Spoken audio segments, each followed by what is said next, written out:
नमस्कार, बहुत स्वागत है आपका। हर खबर देख रहे हैं आप और मैं हूं आपके साथ शाहनवाज मिर्जा। महेंद्रगढ़ जिले के गांव चित्रौली में जमी शर्मिला से आज पूरे देश में चर्चाएं हुई हैं और शर्मिला दिव्यांग होने के बावजूद भी अपनी मेहनत और लगन और अनेक कठिनाइयों का दौर गुजारते हुए कॉमनवेल्थ गेम तक पहुंची। उनकी इन उपलब्धियों पर देश के प्रधानमंत्री नरेंद्र मोदी ने शर्मिला से बातचीत कर उन्हें बधाई भी दी है और शर्मिला की इस उपलब्धि पर गांव में खुशी की लगातार लहर बनी हुई।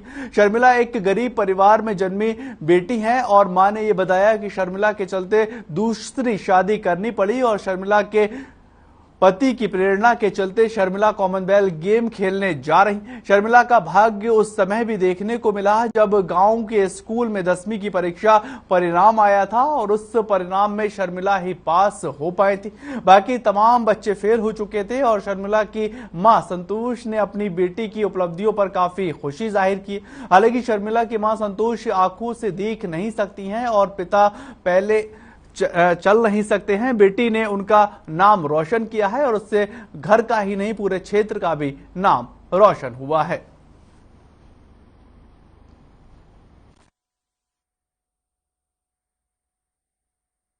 मैं पैरा एथलीट शर्मिला हूँ। मैन इवेंट शॉटपुट है। मेरा कॉमनवेल्थ में सिलेक्शन हो गया है और हमारे माननीय प्रधानमंत्री मोदी जी ने आज मेरे से बात की तो मुझे बहुत खुशी हुई और मेरा हौसला बढ़ गया है। और कॉमनवेल्थ गेम्स में मैं 28 जुलाई को खेलने के लिए जा रही हूँ। 6 अगस्त को मेरा इवेंट गेम है। शर्मिला इतना संकट काट के इस जगह पहुँच गई और खुशी का कोई अंतन पार नहीं। और हमारे 4 बच्चे हैं। शर्मिला दूसरे नंबर पर है और पढ़ाई में भी बचपन में बहुत होशियार थी सब बच्चों से। शर्मिला एक बहुत ही होनहार और लायक छात्रा रही है। उसका स्टार्टिंग से ही गेम में बड़ा इंटरेस्ट था और आज पूरे गांव में एक खुशी का माहौल है कि गांव की बेटी हरियाणा में सिर्फ अकेली का उसका चयन हुआ है और हैंडीकैप्ड होते हुए भी वो आज इस बुलंदी पर गई है। सच्चाई में सही अर्थों में हमारे लिए बहुत गर्व का विषय है। ये जलाल के 4 बच्चे हैं। यह दूसरे नंबर की लड़की है। माँ अंधी है, बहुत गरीब परिवार है और हम तो सोच भी नहीं सकते इतनी ऊंचे पहुंच गई लड़की जी। मोदी जी का धन्यवाद करते हैं जी।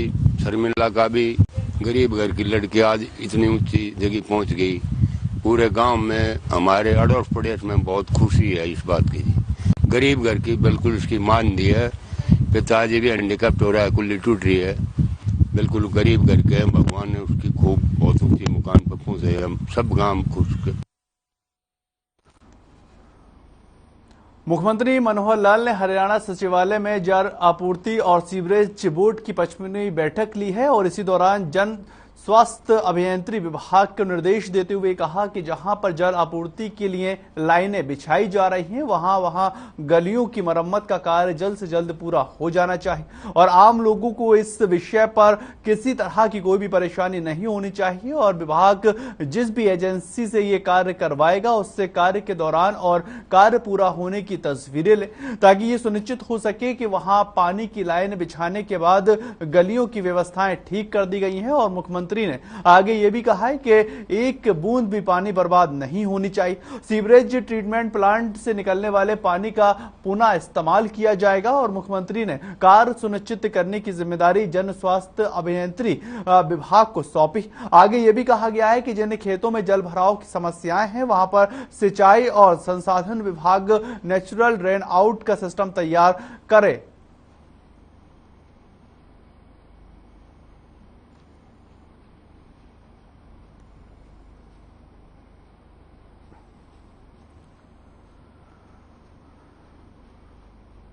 हरियाणा के डिप्टी सीएम दुष्यंत चौटाला जिंद के दौरे पर हैं और इस दौरान डिप्टी सीएम ने नागरिक अस्पताल में ऑक्सीजन प्लांट का उद्घाटन भी किया। आपको बताएं कि उस दौरान डिप्टी सीएम को पता ये चला है कि अस्पताल में वेंटिलेटर भी हैं और ऑक्सीजन भी मिल गई है, लेकिन वेंटिलेटर को ऑपरेट करने वाला कोई भी नहीं। ऐसे में उन्होंने जिंद के डीसी को 48 घंटों के अंदर टेक्नीशियन उपलब्ध कराने के सख्त आदेश भी दिए हैं।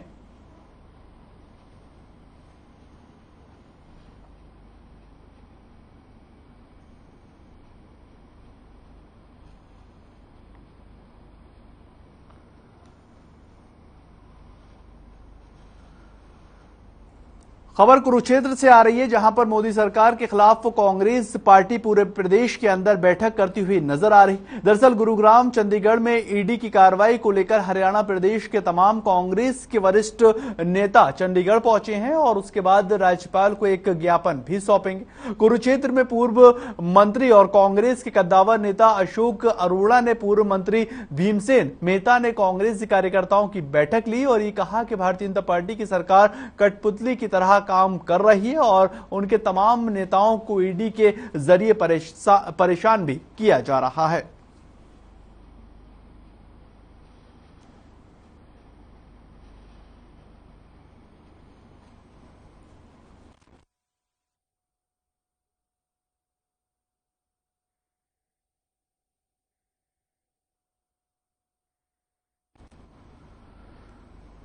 नूह जिले के गांव पंचगवा में डीएसपी सुरेंद्र सिंह की डंपर ट्रक से कुचलकर बेरहमी के साथ हत्या कर दी गई और पुलिस ने मामले में कार्रवाई करते हुए दूसरे दिन आरोपी डंपर चालक को भी गिरफ्तार कर लिया। इससे पहले परिचालक को भी गिरफ्तार किया जा चुका है। तो वहीं पर गुरुवार को शहीद डीएसपी और उनके पैतृक गांव में उनका अंतिम संस्कार किया जाएगा। इसी बीच पूरे मामले को लेकर फरीदाबाद से हमारे ब्यूरो हेड संजय गुप्ता ने भी ग्राउंड जीरो पर जाकर जायजा लिया कि आखिर स्थितियां अब कैसी हैं।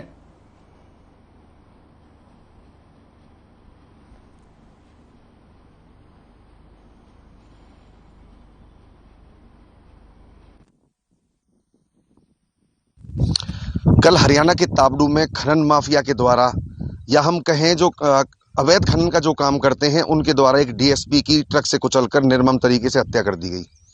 हम उसी क्षेत्र में खड़े हैं। मैं दिखाना चाहूँगा सबसे पहले कैमरे की नज़र से हम दिखाना चाहूँगा कि ये देखें यहाँ पर किस तरीके से अवैध खनन होता है। ये पचगांव है, एक छोटा सा गांव है, लेकिन यहाँ पर ये गांव चारों तरफ से पहाड़ियों से घिरा हुआ है और यहाँ पर आप देख सकते हैं कि किस तरीके से यहाँ पर लगातार अवैध खनन किया हुआ है।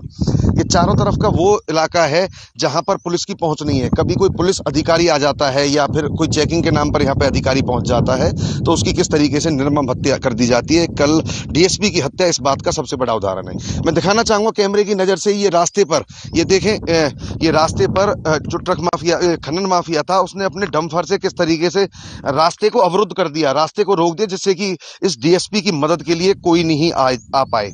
ये मैं वो जगह भी दिखाना चाहूंगा जहां पर इस खनन माफिया ने उस डीएसपी के ट्रक के नीचे या हम बोले डंपर के नीचे कुचलकर हत्या कर दी। ये वो जगह है, यहाँ पे अभी खून के निशान पड़े हुए हैं।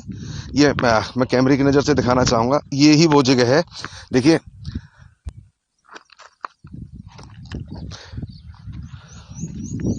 दूसरा ये जो एरिया है ये मेवात का इलाका है। राजस्थान की सीमा थोड़ी दूर है यहाँ से। राजस्थान में खनन खुला हुआ है, हरियाणा में खनन खुला हुआ नहीं है। हालांकि कल जो हमारे खनन मंत्री हैं मूलचंद शर्मा, उनका भी स्टेटमेंट आई है, उनकी स्टेटमेंट आई है कि ये पत्थर राजस्थान जा रहा था, हरियाणा जा रहा था। सवाल इस चीज का नहीं है ये पत्थर कहाँ जा रहा था। यहाँ से उठ के क्या खनन माफियाओं के हौसले इतने बुलंद हो चुके हैं कि वो अधिकारियों पर हमला करने से बाज नहीं आते? क्या खनन माफियाओं के हौसले इतने बुलंद हो चुके हैं कि वो जो यहाँ के जो कर्मचारी हैं, वन विभाग की बात करें या खनन विभाग की बात करें, अभी सरकार उलझी हुई है कि ये वन विभाग का एरिया है या खनन विभाग का एरिया है या पहाड़ियाँ हैं। लेकिन बात ये है, सबसे बड़ा मुद्दा ये है कि क्या खनन माफियाओं के हौसले इतने बुलंद हो चुके हैं कि वो अधिकारियों पर हमला कर देते हैं, उसके बाद यहाँ से भाग जाते हैं। कोई मदद के लिए आता है तो उसके लिए रास्ते को अवरुद्ध कर दिया जाता है। आखिर ये अवैध खनन किसकी देखरेख में हो रहा है? सबसे बड़ा सवाल ये है। हालांकि मुख्यमंत्री ने घोषणा की कि मृतक जो डीएसपी हैं उनको 1 करोड़ रुपए दिए जाएंगे, सरकारी नौकरी दी जाएगी। अनिल विज अब कह रहे हैं कि किसी को छोड़ा नहीं जाएगा। इससे पहले भी फरीदाबाद में एक ऐसा ही मामला हुआ था जब रेत माफिया ने ट्रैक्टर के नीचे एक महावीर नाम का जो पुलिस कर्मचारी था नाके पर खड़ा हुआ था, उसकी कुचलकर हत्या कर दी थी। उसका क्या अंजाम हुआ किसी को कुछ नहीं पता। लेकिन आज जो मामला हुआ है पूरी देश दुनिया में ये बिल्कुल हैरान करने वाला मामला है कि डीएसपी स्तर का अधिकारी जो कि 3 महीने बाद रिटायर होने वाला था, कुछ लोग अलग आरोप लगा रहे हैं, कुछ और बातें कर रहे हैं, ये सब बेकार की बातें हैं, बाद की बातें हैं। अभी जो मामला है वो खनन माफिया का पुलिस पर हमला है, पुलिस प्रशासन पर सीधा हमला है। हालांकि उसके जो बताया जा रहा है कि जो उनका कंडक्टर है उसके पैर में गोली लगी है और वो अभी हॉस्पिटल में उपचाराधीन है। लेकिन इसके पीछे कौन है? खाली ये ट्रक ड्राइवर, ट्रक का मालिक, ट्रक का कंडक्टर ही दोषी नहीं है। इसके पीछे माफिया कौन है? इसके पीछे खनन करने वाले कौन कौन अधिकारी उनकी सहायता करते हैं, कौन उनकी मदद करते हैं, ये सारे तंत्र को बिल्कुल ओपन किया जाए। गृह मंत्री अभी बात कर रहे हैं, मूलचंद शर्मा जी खनन मंत्री बात कर रहे हैं, मुख्यमंत्री जी कह रहे हैं। बात जब बनेगी, जब इन जो खनन माफिया हैं, इनके जो आका हैं, कौन इनको मदद करता है, क्योंकि ये छोटा मोटा धंधा नहीं है। ये जो धंधा है बहुत बड़ा है, बहुत बड़ा है, बहुत बड़ा है। क्योंकि आप देख सकते हैं कि यहाँ पर लागत कुछ नहीं आती, जेसीबी से खुदाई की जाती है, पत्थर को बहुत महंगे रेटों पे बेचा जाता है। लेकिन कहीं ना कहीं इसमें सरकारी कर्मचारी भी दोषी हैं, सरकारी अधिकारी भी दोषी हैं और सरकार भी दोषी है। आखिर ये खनन माफिया कैसे पनपा, इनके हौसले इतने बुलंद कैसे हो गए कि ये पुलिस जो अधिकारी हैं, वर्दी में हैं, उन पर हमला करने की हिम्मत रखते हैं। इसकी जांच मुख्यमंत्री कराएं, गृह मंत्री इसकी जांच कराएं, खनन मंत्री इसकी जांच कराएं और पीड़ित परिवार को न्याय दिलवाया जाए, ऐसा लोगों का यहाँ पर कहना है। लेकिन सबसे बड़ा मामला ये है कि ये खनन माफिया जो है, इसके पूरी तरह इसको नेस्त नाबूद किया जाए, जिससे कि हरियाणा में सरकार की जो बात है, सुशासन की जो बात है, वो पूरी हो सके। संजय गुप्ता, हर खबर, फरीदाबाद।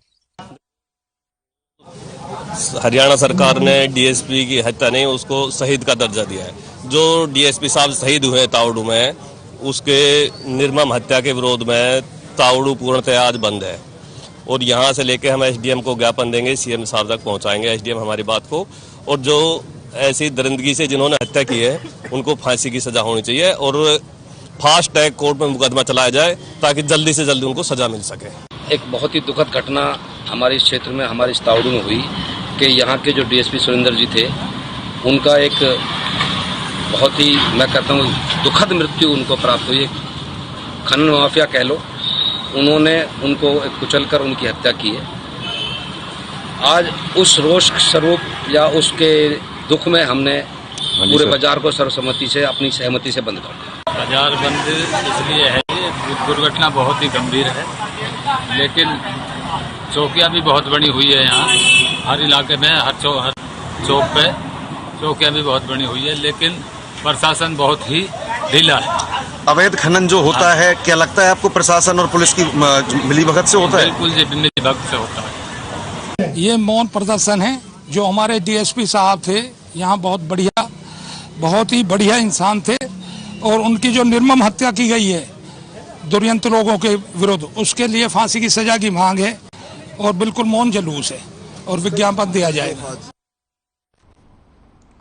उधर 2022 और 23 की सेना भर्ती की रैली की तैयारियां लगभग पूरी की जा चुकी हैं और जल्दी हिसार, अंबाला, भिवानी और रोहतक के चारों जिलों में भर्ती रैलियों का आयोजन किया जाएगा। इसी को लेकर मुख्य सचिव संजीव कौशल ने चारों जिला उपायुक्त और अधिकारियों के साथ तैयारियों की समीक्षा बैठक की है और वीडियो कॉन्फ्रेंसिंग के जरिए जुड़े मुख्य सचिव ने अधिकारियों को ये निर्देश भी दिए हैं कि सभी जिलों में भर्तियों को सुचारू रूप से संचालन किया जाए। नोडल अधिकारी नियुक्त किए जाने चाहिए और भर्ती के दौरान अधिकारी और उम्मीदवारों के लिए रहने की व्यवस्थाएं की जानी चाहिए। उन्होंने आगे ये भी कहा कि पहली भर्ती रैली का आयोजन हिसार में किया जा रहा है और अभी तक हिसार में 12,500 उम्मीदवारों ने रजिस्ट्रेशन करवाया। रजिस्ट्रेशन करने की आखिरी तारीख 30 जुलाई निर्धारित की गई है और इसीलिए संभावित है कि उम्मीदवारों की संख्या में बढ़ोतरी हो सकती, इसलिए भर्ती रैली के दौरान सभी व्यवस्थाएं जैसे सुचारू रूप से चल रही है वैसी चलनी चाहिए। पानी की व्यवस्था होनी चाहिए, चाक चौबंद व्यवस्थाएं की जानी चाहिए और इसके अलावा कोविड-19 के दिशा निर्देश के अनुरूप भी तमाम चीजें सुनिश्चित की जानी चाहिए।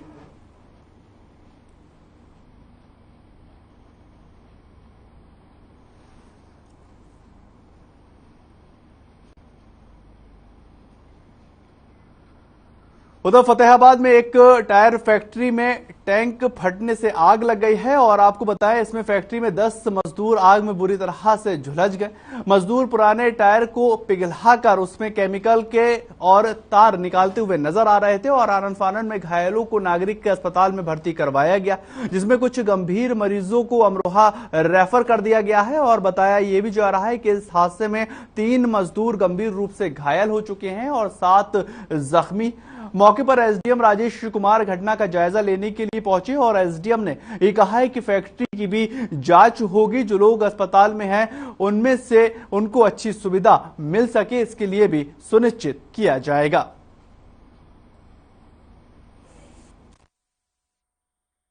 देखिए ग्रुप के माध्यम से मुझे पता लगा और डीसी साहब ने मुझे फ़ोन करके बताया कि भी ऐसे नागपुर में एक कोई फैक्ट्री में कुछ बॉयलर वगैरह फटा है, तो आप मौके पर जाके एक बार देखें भी क्या चीज़ है।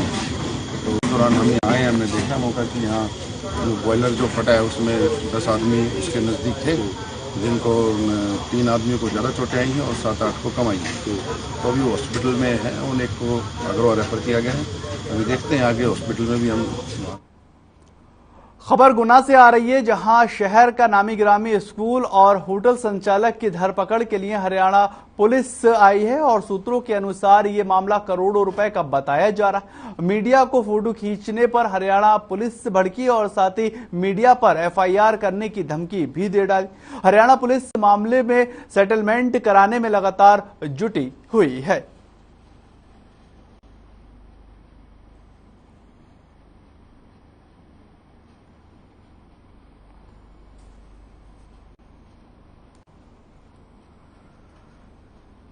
कैथल जिला जेल में आत्महत्या का मामला निकलकर सामने आ रहा है और जेल में सजा युक्ता कैदी को फंदा लगाकर उसने आत्महत्या कर ली। सूचना के बाद मौके पर पहुंची पुलिस ने मृतक का शव अपने कब्जे में लेकर आगे पोस्टमार्टम के लिए भेजा है और नागरिक अस्पताल में उसका पोस्टमार्टम किया जा रहा है। आपको बताएं, परिजनों का भी ये आरोप है कि मृतक को पुलिस ने झूठा केस बनाकर जेल में बंद कर दिया था और इससे आहत होकर मृतक ने बैरक में फंदा लगाकर अपनी जान दे दी है।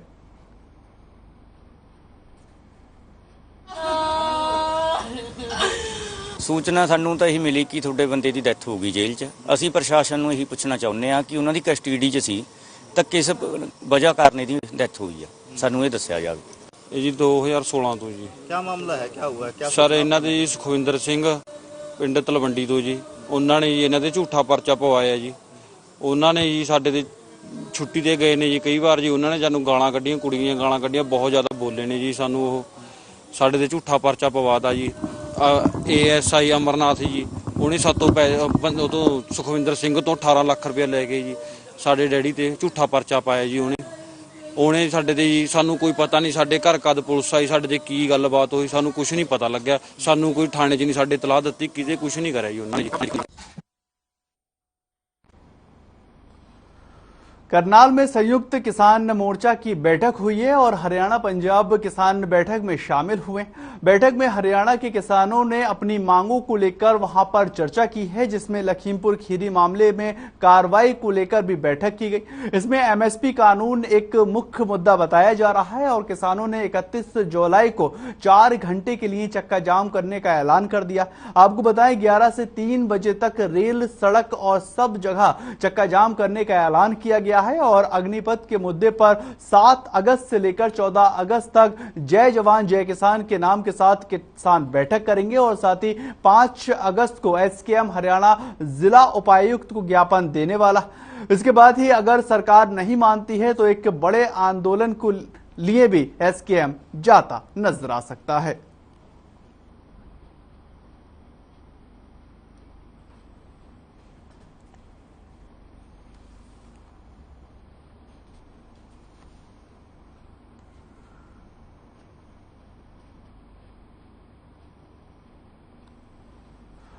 होडल में लगातार आसपास के सरकारी अस्पतालों में स्टाफ और डॉक्टरों की लापरवाही के मामले निकल के सामने आते रहते हैं और इसके बावजूद भी आसपास के क्षेत्रों में आए दिन लोगों में अस्पताल में घुसकर हंगामा इस बार कर दिया।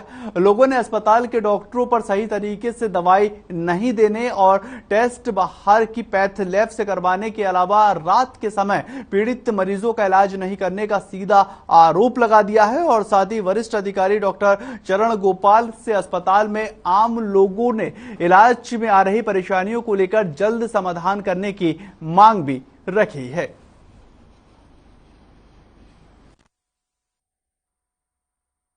सबसे बड़ा समस्या ये आ रही है, जो यहाँ बैठे हैं ना, ये 10 रुपए लेते हैं, गरीब आदमी 5 रुपए कटती 5 रुपए चरण सिंह के चाहिए। जो यहाँ जनता गरीब आदमी का जो आ रहा है, ये सबकी कंप्लेंट ये 10 रुपए ले लेते हैं, 5 रुपए चरण सिंह कहता है मेरे को चाहिए इसमें से, 10 रुपए लेते हैं 5 रुपए। दूसरी समस्या ये आ रही है, कोई पेशेंट आ जाओ, किसी को भाई यही समस्या से रेफर कर दो, किसी को यहाँ कोई देखभाल नहीं होती, या गरीब आदमी लेन में लगे रहते हैं, इनकी कोई देखभाल नहीं है। किसी को डिलीवरी केस रात कई दिन से जो भी हो रहे हैं, सारे रिश्तेदार लगा रखे हैं इसने अपने जो इसके काम करें। इलेक्शन का टाइम भी जितनी आशा वर्कर है सब पे इतना दबाव था। मेरे पास इतने फोन आए, भैया ये नौकरी नहीं करने दे रहा, केवल राजनीति कराता है, भाई तुम गाँव में गुजार वोट मांगो मेरे भाई के ना। आज तो कोई परेशानी नहीं, बच्चे को दिखाने आए, बुखार आया। कब लेके आए थे बच्चे को? 20 दिन पहले लेके आए, जच्चा बालक होने वाले जी। ठीक है, 3 बजे लाए रात के, खूब दर्द आ रहे, इनकी कोई दर्द वर्द बढ़ाने को कोई इंजेक्शन लगाओ, देखभाली करो, कम से कम 4 घंटा तो देखें जी। पर फिर लोग कह रहा कि हमें तो पीछे से ही मना कर रहा कि कोई दर्द बढ़ाने की कोई सुई ना लगा। ये बात किसने बोली पीछे से मना कर रखी है? वो आ गई वर्कर हैं, मैम है। मतलब पहले जब ये कई परेशानी है, जैसे आप डिलीवरी हो जाती है, वो पहले तो बोल देते हैं नॉर्मल हो जाएगी, फिर उसके बाद में बोल देते हैं कि ऐसे करो पल ले जाओ। ये बात कौन बोलता है आपसे? मैडम जो रहने वाली है। तो ये यहाँ पर आपके गांव का ही SMO है, तो उनसे कभी इस मामले में शिकायत की? मैंने हमारे जो हमारे काम का था, क्या नाम उसका, चरण सिंह। हाँ जी। तो उन्हें गई थी, उनसे मत शिकायत मत करना, वो तुम्हारा यही काम हो जाएगा। यही डिलीवरी हुई थी। ये बात किसने बोली चरण सिंह से शिकायत मत करना? ये जो मैम थी, अब मुझे 1 साल की हो गई है। जच्चा उच्चा के समय मैं आपको कहना चाहता हूँ, यहाँ जो भी मरीज आता है, जो भी अपनी डिलीवरी कराने आते हैं, यहाँ पे सबसे पहले देखा जाता है। अगर वो केस ऐसा होता है कि जो यहाँ पे डिलीवरी नहीं हो सकती, उसके बारे में जो यहाँ पे डॉक्टर है, हमारे गायनेकोलॉजिस्ट है, जो हमारे NGO के साथ में सपोर्ट में है, उन सबसे डिस्कशन किया जाता है। वो डिस्कशन पूरा होने के बाद ही उस केस को रेफर किया जाता है। नहीं, कुछ रेफर करने की कुछ कंडीशन होती है। अगर वो दिन में है केस, तो दिन में तो हमारे यहाँ पे वो डॉक्टर्स हैं जो ऑपरेशन कर सकते हैं, लेकिन अभी 24 आवर की सर्विस यहाँ पे नहीं दी जा रही है, जिस वजह से शाम के टाइम के बाद अगर कोई केस ऐसा आता है कि जिसको ऑपरेशन करना ही पड़ता है या जिसकी इंडिकेशन होती है हायर सेंटर की, उसको। भिवानी में बुधवार को मनरेगा और भवन निर्माण मजदूर भारी संख्या में स्थानीय नेहरू पार्क में इकट्ठे हुए हैं और अपनी विभिन्न मांगों और मुद्दों को लेकर जिला स्तरीय प्रदर्शन भी किया गया। साथ ही लघु सचिवालय पहुंचकर उपायुक्त के माध्यम से सरकार के नाम एक ज्ञापन भी सौंपा गया है और उनकी मुख्य मांगे हैं कि सभी गांव में मनरेगा लागू की जाए, 200 दिन का काम मिले और 600 रुपए की दिहाड़ी दी जानी चाहिए और अधिकारियों की मनमानी शर्तों पर भी रोक लगनी चाहिए। वहीं प्रदर्शन के दौरान उन्होंने ये भी कहा कि जल्द मांगी पूरी नहीं की गई तो आने वाले 31 अगस्त को हिसार में श्रम एवं रोजगार मंत्री अनूप धानक के निवास पर घेराव किया जाएगा और आगे हम प्रदर्शन भी करते नजर आ सकते हैं।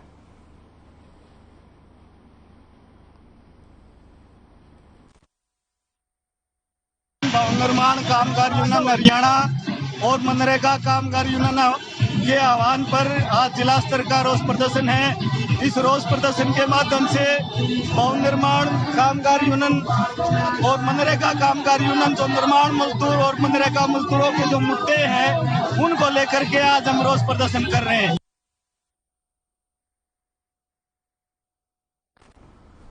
चलिए फिलहाल इस बुलेटिन में इतना ही। ताज़ा खबरों के लिए आप लगातार बने रहे हर खबर के साथ।